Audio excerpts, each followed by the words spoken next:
Alerte coronavirus. Attention, attention, le coronavirus se transmet très facilement et fait des ravages. Pour l'éviter, le port du masque de protection est obligatoire en tout lieu. Dans l'administration publique ou privée, dans les réunions, les rencontres, dans les marchés, les magasins, les boutiques et lors des déplacements, le port du masque est obligatoire. Même dans les lieux privés, dès lors que l'on n'est pas seul, le masque doit être le fidèle compagnon. Mais attention, le port de masque de protection ne dispense nullement d'appliquer les autres mesures de prévention, notamment le lavage des mains à l'eau et au savon et l'observance de la distance de sécurité sanitaire d'au moins 1 mètre entre personnes. Enfin, s'abstenir de porter des gants en vue du lavage régulier des mains à l'eau et au savon ou de l'application de gel hydroalcoolique. Pour tout savoir sur l'épidémie du coronavirus au Bénin, rendez-vous sur le site web www.gouv.bj/coronavirus. Ceci est un message du gouvernement de la République du Bénin. Bientôt un complexe hôtelier à Djegbadji dans la commune de Ouida. C'est un projet qui contribuera au développement du tourisme au Bénin. À quoi ressemblera cette infrastructure? Vous découvrirez la maquette dans ce 20h. Une quinzaine d'actions urgentes pour lutter contre les hépatites virales. C'est une initiative de l'Alliance béninoise des organisations de la société civile qui veut aider le gouvernement dans ses efforts pour l'élimination des hépatites d'ici 2028. Et puis, promotion de l'excellence en milieu scolaire, le complexe scolaire et universitaire Clé de la Réussite a offert des bourses d'études aux nouveaux bacheliers. Vous en saurez un peu plus dans ce journal.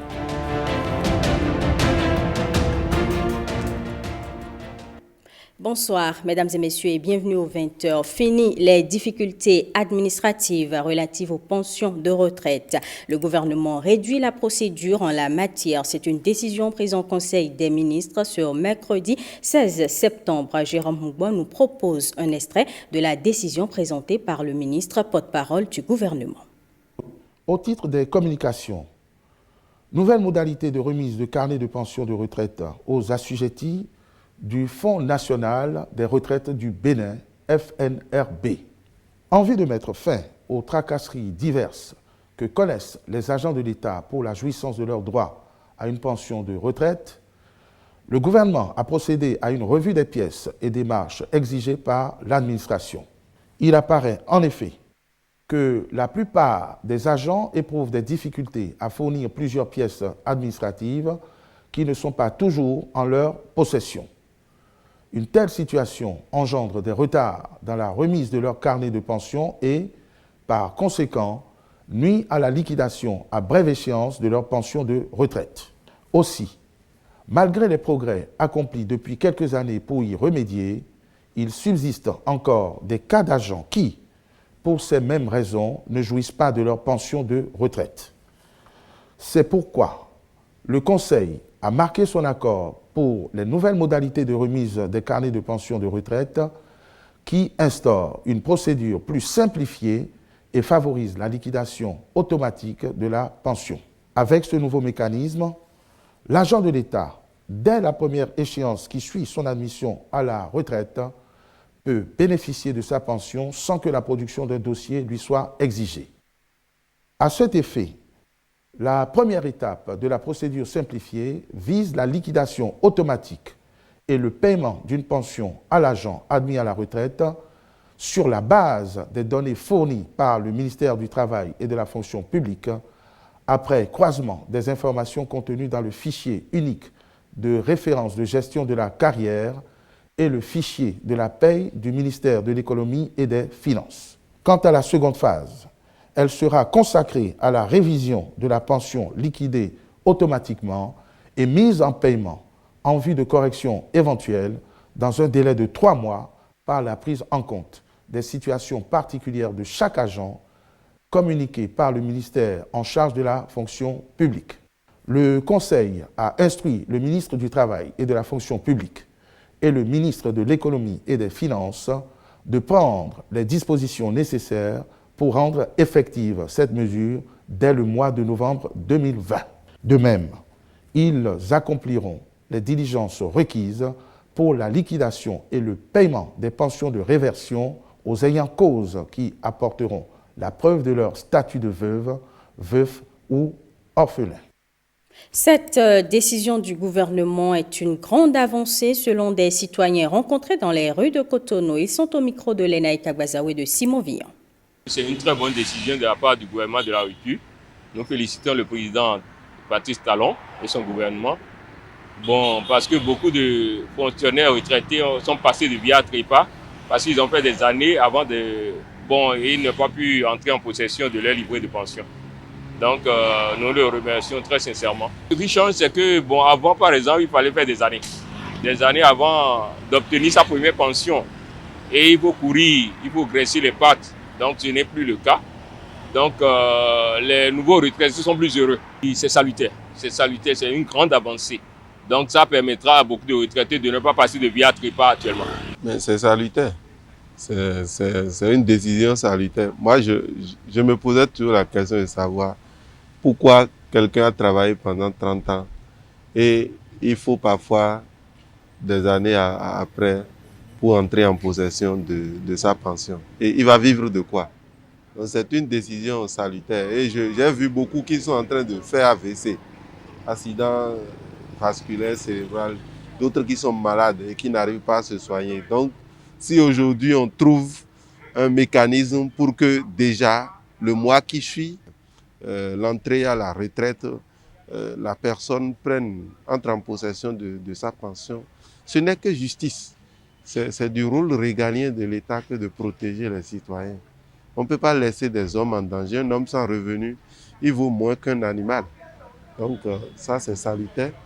Nous félicitons le gouvernement. Généralement, quand les agents de l'État sont en fin de carrière, c'est des mois et des mois que ça prend en termes de procédure, de dossiers à déposer, des papiers. C'est des gens qui courent, qui commencent par reparcourir structure après structure, toutes les structures dans lesquelles ils ont servi pour rechercher telle ou telle pièce. Et cela fait que pendant qu'ils sont en train de courir pour mobiliser ces dossiers, ils deviennent de plus en plus vulnérables socialement, alors que c'est un droit. C'est la somme des cotisations qu'ils ont eu à faire durant leur carrière. Donc, de ce point de vue, c'est une véritable avancée sociale. Je dis bravo au président Patrice Talon. Bravo à son gouvernement, d'autant plus qu'on nous dit que c'est déjà en novembre prochain que les réalités vont commencer. De quelle réalité s'agit-il? C'est que vous allez à la retraite, vous pouvez déjà prendre le premier salaire, vous pouvez prendre au moins la première pension, et puis 2 mois après, on pourra analyser pour le suivi. Je dis sincèrement, c'est une décision assez louable parce que dans ce pays, avant d'avoir votre carnet, vous dépensez encore de l'argent. On vous dit, si je fais combien tu vas me donner. Donc les pauvres retraités sont contraints à soudoyer des gens avant d'avoir leur carnet de pension. Je dis, monsieur le président Patrice Talon, continuez sur cette lancée. Et nous vous en sommes reconnaissants. Une telle décision est salutaire. Donc je pense que ce faisant, le gouvernement vient de mettre fin à une souffrance qui n'a que trop duré déjà. Ça aide à la célérité du traitement des dossiers. Et ça aussi, non seulement nos papas, nos parents auront moins de tracasseries à subir, mais en même temps, leurs dossiers évolueront vite. Et je pense que c'est une satisfaction totale pour toutes les familles. Il y a des parents, nous avons connu des cas où les gens n'ont jamais touché leur pension de retraite avant de mourir. Aujourd'hui, je dis, depuis hier, nous applaudissons. C'est ça qui permettra à nos vieux que nous devons respecter de se sentir à l'aise et de continuer à vivre longtemps pour ne pas mourir et ne pas profiter de leur retraite. Actualité politique à présent, Porto Novo a accueilli le week-end écoulé une délégation du Bureau politique national de l'Union progressiste. Le bilan de la participation des militants du parti aux dernières élections communales et les perspectives ont fait l'objet des échanges. C'était aussi l'occasion pour Louis Vlavonou, coordonnateur départemental OME du parti, de saluer l'engagement et la bravoure des militants et de les appeler à un vrai militantisme. Firmin Bassao. C'est à une rencontre bilan des élections communales du 17 mai dernier, mais aussi de perspectives que les militants du parti Union progressiste de Porto Novo ont eu droit. En dépit des exigences de la réforme du système partisan et du contexte particulier de la pandémie du coronavirus, L'UP s'en est sorti à bon compte avec des résultats élogieux et encourageants. Au regard des résultats définitifs rendus publics par les organes habilités, notre parti arrive en tête au plan national, non seulement en termes de sièges de conseillers communaux et de conseils communaux contrôlés, mais aussi en termes de suffrages exprimés. Au niveau de la municipalité de Porto Novo, notre parti, en termes de suffrages exprimés, est arrivé en deuxième position et en première position au niveau du 5e arrondissement où nous sommes. 820 conseillers communaux à l'échelle nationale, 41 communes sous son contrôle et 280 chefs d'arrondissement pour l'UP à l'issue des dernières élections communales. Une victoire historique que les responsables du parti mettent à l'actif des militants pour leur engagement et leur bravoure. À la faveur de ces échanges, le coordonnateur départemental Ouémé de l'Union progressiste, Louis Behounou Vlavonou, a rappelé aux militants les vraies valeurs qui caractérisent le Grand Baobab. Selon lui, l'argent facile ne peut plus être un facteur déterminant du militantisme. L'occasion a été également saisie pour procéder à l'installation des structures de base afin de permettre à l'UP de quadriller davantage le terrain.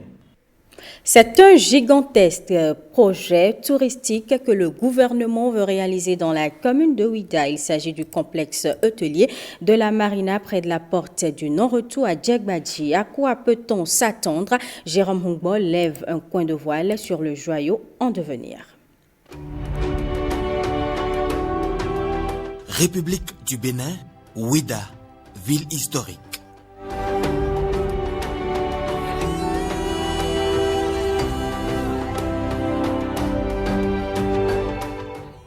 Le 22 juillet 2020, le Conseil des ministres sous la conduite de Patrice Talon a autorisé une mission d'assistance à maîtrise d'ouvrage en vue de la conception et du développement du complexe hôtelier de la Marina, près de la porte du non-retour à Djegbadji.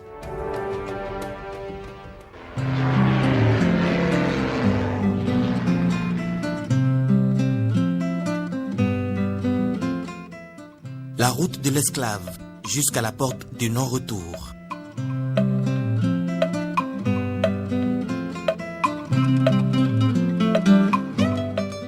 Le complexe hôtelier de la Marina, c'est aussi le mémorial, surplombé par un jardin de souvenirs, dans une verdure et une splendeur qui suscitent admiration. Un restaurant et un village artisanal replongent dans un passé afro-brésilien matérialisé par un hôtel.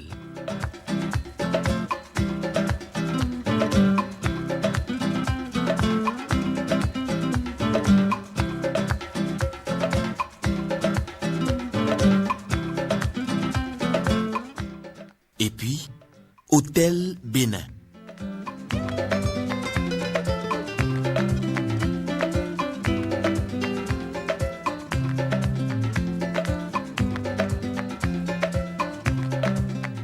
Avec Hôtel Caraïbes, tout replonge dans l'inoubliable souvenir du départ des esclaves vers un horizon inconnu.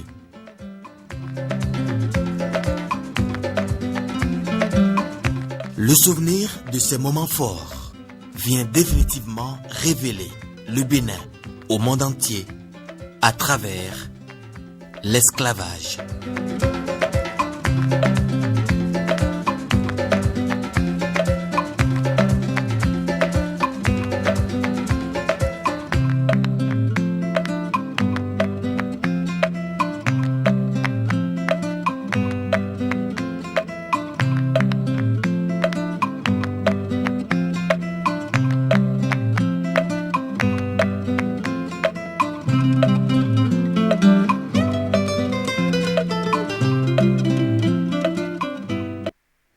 L'Union des jeunes avocats du Bénin a organisé ce jeudi l'édition 2020 de la Semaine du jeune avocat, une initiative qui va permettre de s'imprégner des innovations de la loi portant modernisation de la justice au Bénin. Osenia Deleke, Benjamin Denayon pour le point.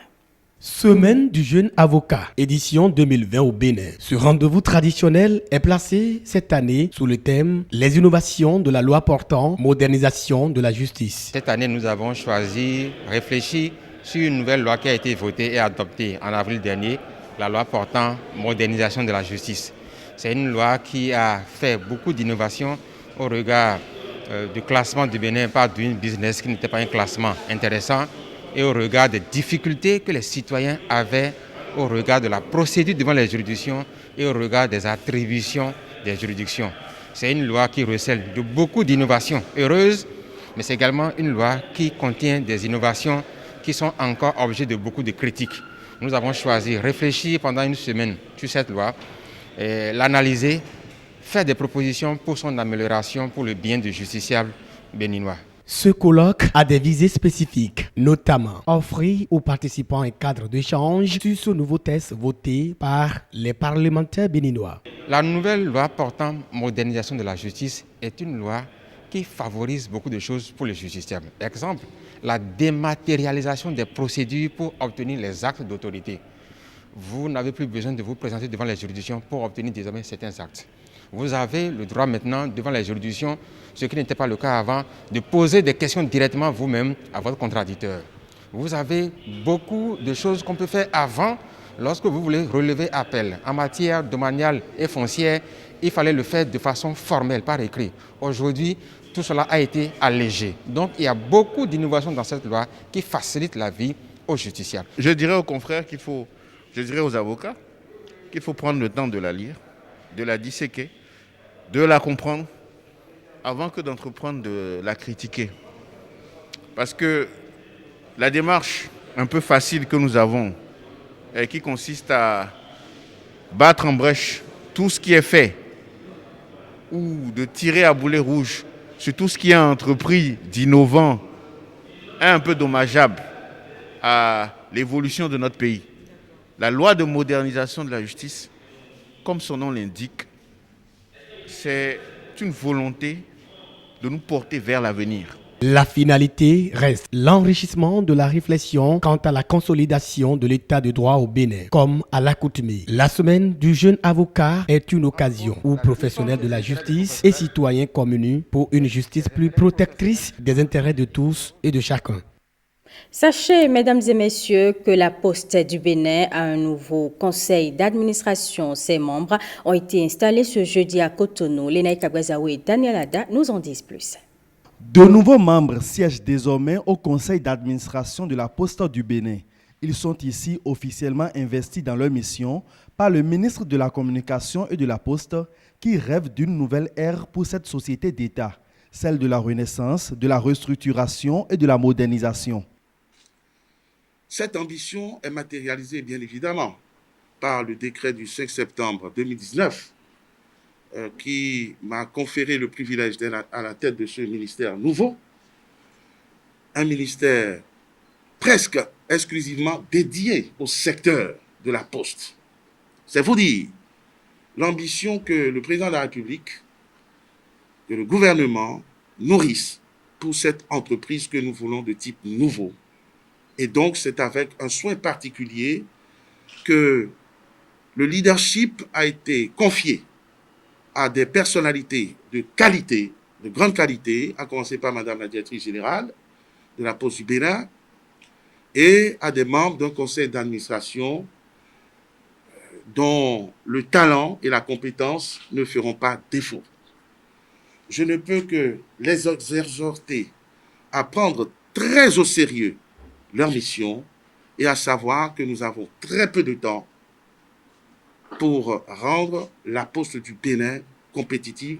Nous aimons bien la compétition, mais nous aurions préféré que la Poste occupe une position déterminante, une position de leader sur ces différents marchés aujourd'hui abandonnés et accaparés par d'autres entreprises qui fleurissent. Dans cette même veine, la Direction générale de la participation de l'État et de la dénationalisation invite les nouveaux administrateurs de la Poste du Bénin à bien assumer leur mission de contrôle. C'est vrai que nous sommes dans une réforme et nous avons élaboré un nouveau projet de loi qui a été déjà voté par l'Assemblée nationale. Nous attendons la promulgation de cette nouvelle loi-là par le chef de l'État.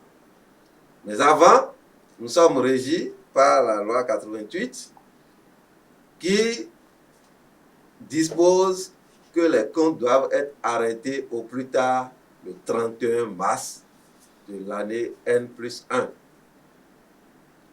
Passé ce délai, les administrateurs encourent des peines d'emprisonnement et d'amendement. Des recommandations consignées par écrit dans un document baptisé « Le guide pratique de l'administrateur ». Le nouveau conseil d'administration installé a un mandat de 3 ans renouvelable. Son président a nom Emilien Egbako. Je vous l'annonçais dans les titres. L'Alliance béninoise des organisations de la société civile contre les hépatites virales organise sa quinzaine d'actions urgentes contre l'hépatite. La fêtière veut aider le gouvernement dans ses efforts pour l'élimination des hépatites d'ici 2028. Les activités ont démarré ce jeudi. Christelle Tongodo, compte rendu. L'hépatite virale, une maladie silencieuse qui se propage rapidement parce que les victimes, pour la plupart, ignorent leur statut. Mais il est possible de rêver d'un monde sans hépatite. C'est d'ailleurs la raison d'être de l'Alliance béninoise des organisations de la société civile contre les hépatites virales à Bocheville, qui s'investit aux côtés du ministère de la Santé dans l'élimination de ce mal depuis 2015. Notre pays fait partie des pays d'endémie élevée pour les hépatites virales B et C, avec des taux de prévalence respectifs qui avoisinent 9,9% pour l'hépatite B et 4,12% pour l'hépatite C. Toutes les parties prenantes de cette initiative ont souhaité cet atelier bilan dont l'objectif est de apprécier le chemin parcouru après l'organisation consécutive chaque année de la quinzaine d'actions urgentes pour l'élimination de l'hépatite, analyser la pertinence et la durabilité des différentes activités menées dans le cadre de la quinzaine, identifier les acquis, les défis à relever et les leçons apprises après 6 années de mise en œuvre. Selon les spécialistes de la santé, l'hépatite B serait 100 fois plus contagieuse que le VIH et 10 fois plus contagieuse que l'hépatite C. Elle a pour conséquence le décès prématuré de 15 à 25% des victimes. La problématique est au centre des préoccupations au cours de cet atelier bilan. Le combat contre la maladie ne peut être gagné sans la participation active des communautés que le gouvernement entend mettre au cœur de la résolution des problèmes de santé à travers la politique nationale de santé communautaire. La mise en œuvre de cette politique qui repositionne les soins de santé primaire comme un axe majeur d'amélioration de la santé des populations permettra de contrer la propagation des hépatites au sein des communautés. Sa réussite nécessite une connaissance des événements du terrain, de son fonctionnement, donc une collaboration intense et intelligente entre les organisations de la société civile, porte-voix des personnes qui vivent la problématique des hépatites et lanceurs d'alerte pour les gouvernants. Il y a une loi aujourd'hui qui a été prise sur cette problématique. Le décret qui consacre la création du CNSTP. Suite à cela, un plan national intégré de lutte contre le sida, la tuberculose, le paludisme, les ST, les hépatites et les épidémies été élaboré, adopté par le gouvernement en Conseil des ministres en mai 2020. Et ce plan remet en place le cadre pour aller vers l'élimination de ces maladies, y compris notamment les hépatites. Aujourd'hui, dans le monde, plus de 300 millions de personnes sont touchées par les hépatites virales, avec 900 000 décès par an. Intéressons-nous à présent à cette remise de bourse aux nouveaux bacheliers du complexe Clé de la Réussite. L'édition 2020 a eu lieu hier mercredi à Bomé-Calavi. On fait le point avec Jérôme Hongwa. Par une action de grâce, Omer Adandédian et les membres de son staff ont confié la cérémonie à Dieu. Science sans conscience n'est que ruine de l'âme. La dévotion au Créateur et la quête permanente de la connaissance sont les messages importants qui ont abreuvé les brebis. Soyez toujours téméraires, audacieux et chaque jour faisant le pas de la recherche, le pas des exercices, vous verrez que vous allez vous retrouver un jour au sommet. Que le Seigneur vous donne au cours de cette nouvelle année qui commence pour les autres qui sont encore en chemin dans cet établissement Clé de la Réussite. Que le Seigneur vous donne d'accueillir cette ouverture, cette connaissance qui vous seront proposées encore cette année et les autres années à venir.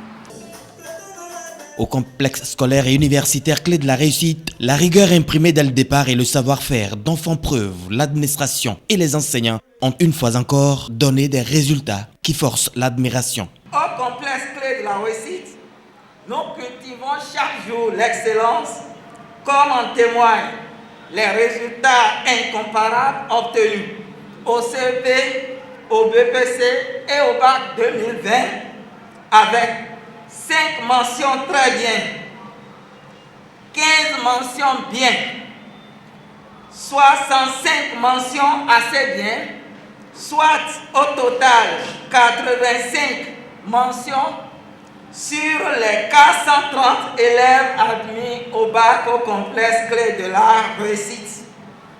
En marge de cette culture de l'excellence, il faut préciser que nous luttons chaque jour contre les déviants scolaires à travers une panoplie de mesures, dont la vidéosurveillance de tous nos sites. Dans cet établissement, l'épanouissement des apprenants à travers des activités sportives, culturelles et ludiques favorise l'éclosion intellectuelle. Les établissements et universités partenaires n'en sont que séduits. Permettez-moi, mesdames et messieurs, d'adresser mes premiers mots aux élèves qui, par leur travail et leur discipline, se sont particulièrement distingués durant l'année scolaire, malgré les menaces de toute nature, en décrochant leur premier diplôme universitaire avec des mentions honorables. Nous vous rassurons, chers parents, que vous ne commettez aucune erreur en les inscrivant, nos frères, nos sœurs, vos parents, au complexe scolaire et universitaire Clé de la Réussite du professeur Omer Adandédian. Une fois encore, chers parents, merci de penser vous confier au complexe scolaire Clé de la Réussite, une école qui cultive chaque jour l'excellence et qui lutte efficacement contre les déviants scolaires. En plus des bourses, on droit à une moto. Avec un total de 85 mentions sur les 430 élèves admis au baccalauréat, le complexe scolaire et universitaire Clé de la Réussite s'adjuge tous les gages possibles de confiance. Les agents des services publics en poste dans les départements du Zou et des collines s'imprègnent du contenu de la loi portant statut général de la fonction publique. C'est la direction départementale du travail et de la fonction publique qui a organisé la formation à Boycon. Cyprien Lokoso, Kadnel Kako. Le test de loi sur le statut général de la fonction publique a été retouché, adopté et promulgué. Mais plusieurs agents de l'État méconnaissent encore cette loi. Pourtant, elle définit clairement les nouvelles mesures qui régissent la carrière des agents de la fonction publique et bien d'autres innovations. Le directeur départemental du travail s'est assigné la tâche de vulgariser ce test de loi aux agents de l'État sous sa tutelle à travers une séance d'échange. Il est dit que nul n'est censé ignorer la loi. Nul n'est censé ignorer la loi. Donc, pour permettre à chacun des agents en poste dans le département du Zou, de ne pas tomber sous le coup de la loi, il était important de vulgariser cette nouvelle disposition et de partager avec eux cette nouvelle disposition-là. Venus de tous les services publics du département du Zou et des collines, ils ont beaucoup appris à partir de ces échanges. Certains étaient surpris de ne pas connaître ce qu'ils croyaient savoir. Il leur faudra 2 jours pour parcourir les 396 articles contenus dans la nouvelle loi. Pendant ce temps, des agents de l'ONIP, Office national d'imprimerie et de presse, ont été décorés hier mercredi à Cotonou. La cérémonie a réuni parents, collègues et amis. Lénaï Kagbazao et Bénédicte Kouassou pour les détails. Des cadres chevronnés au parcours professionnel exceptionnel. Chacun d'eux est ici reçu dans l'Ordre national du Bénin. Ange-Hyacinthe Koudoro est journaliste de profession. Arnaud Edmond Zosungbo, technologue des arts graphiques, et Bertin Sowakoudé, manager des organisations. À ces 3 agents en service à l'Office national d'imprimerie et de presse ONIP, la nation témoigne ainsi sa reconnaissance. Le gouvernement du Bénin et son chef, le président de la République, grand maître de l'ordre, ainsi que le Conseil de l'ordre national du Bénin, ont décidé de vous nommer à les différents ordres nationaux. En clair, mesdames et messieurs, vous devenez des modèles. Vous êtes devenus les gardiens de cette maison qui est la vôtre et la nôtre aussi. Vous allez faire de telle manière que vous stimulerez vos autres amis qu'ils fassent autant que vous, pour qu'eux aussi puissent être à votre place là, demain. Alors, recevez au nom du président de la République, grand maître de l'ordre, et en mon nom personnel, nos vives et chaleureuses félicitations. Les récipiendaires dont les mérites sont salués et célébrés remercient le chef de l'État et dédient leur distinction à tous leurs collègues de l'ONIP.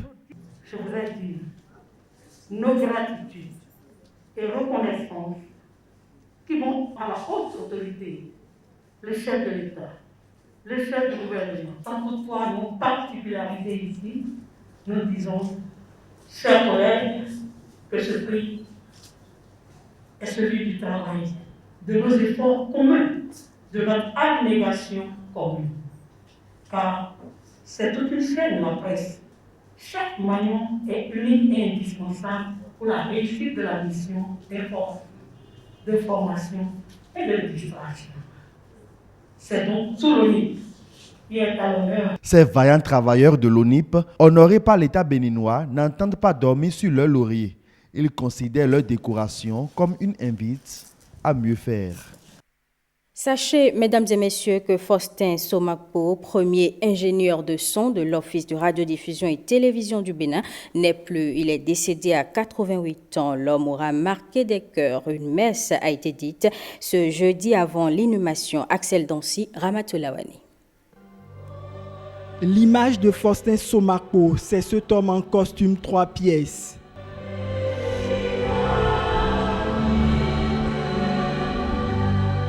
Ses collègues le décrivent comme un homme courtois qui conjuguait avec un égal bonheur, compétence et intransigeance professionnelle. L'Office de radiodiffusion et télévision du Bénin, ORTB, a perdu un grand homme. À l'église catholique Saint-Michel de Cotonou, Faustin Somakpo reçoit les bénédictions et derniers hommages.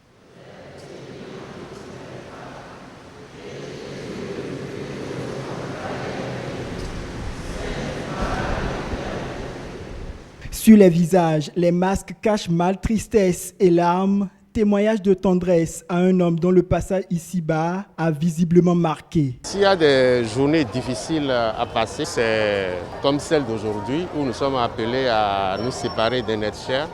Premier ingénieur de son de l'ORTB, je crois que ce qu'on doit retenir de cet homme, c'est son professionnalisme et son sens de l'humour. Il fait partie des pionniers quand même qui ont pu poser les fondations de l'ORTB et nous sommes héritiers aujourd'hui. Papa, on va beaucoup regretter papa. Papa, comme il le dit, il est un grand baobab, il est un baobab. Ce qui m'a marqué vraiment chez mon papa, il était chez moi en Italie, il n'y a même pas 1 an. On était ensemble. Subitement, m'annonce la mort de mon papa. Papa est vraiment un homme à regretter. Même en étant à la retraite, en venant et en gardant l'amicale des retraités de l'ORTB, il est resté le président de cette amicale jusqu'à son dernier souffle aujourd'hui. Pasteur Somako, ce que je retiens, c'est sa présence continue à nos côtés. Parce qu'il était déjà à la retraite avant mon arrivée moi, dans la maison. Et malgré sa retraite, il est toujours là comme s'il était encore en activité. Je sais qu'il fait partie des fondateurs même de l'amicale des retraités de l'ORTB, cette amicale qu'il a su diriger de main de maître jusqu'à son dernier soupir. Dans l'homélie du Père célébrant et co-célébrant, on peut retenir de ce octogénaire un homme de bon cœur et d'une grande foi.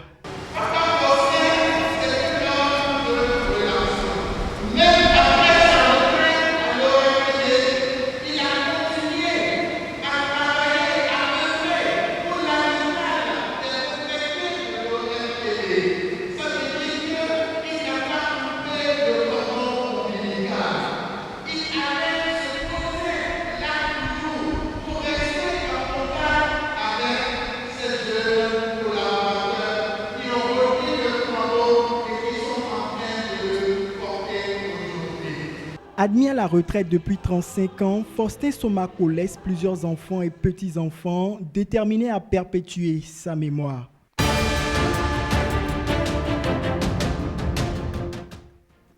Dans l'actualité africaine, Georges Bizos, le célèbre avocat et ami de Nelson Mandela, a été inhumé ce jeudi en Afrique du Sud. En Côte d'Ivoire, Guillaume Soro n'entend pas renoncer à sa candidature à l'élection présidentielle. Regardez. Le célèbre avocat Georges Bizos, décédé le 9 septembre dernier, a été inhumé ce jeudi à Johannesburg. Georges Bizos est connu pour sa lutte contre l'apartheid et comme défenseur des droits de l'homme. Il a défendu Nelson Mandela et était devenu son ami après lui avoir permis d'échapper à la peine de mort en 1964. L'homme était âgé de 92 ans.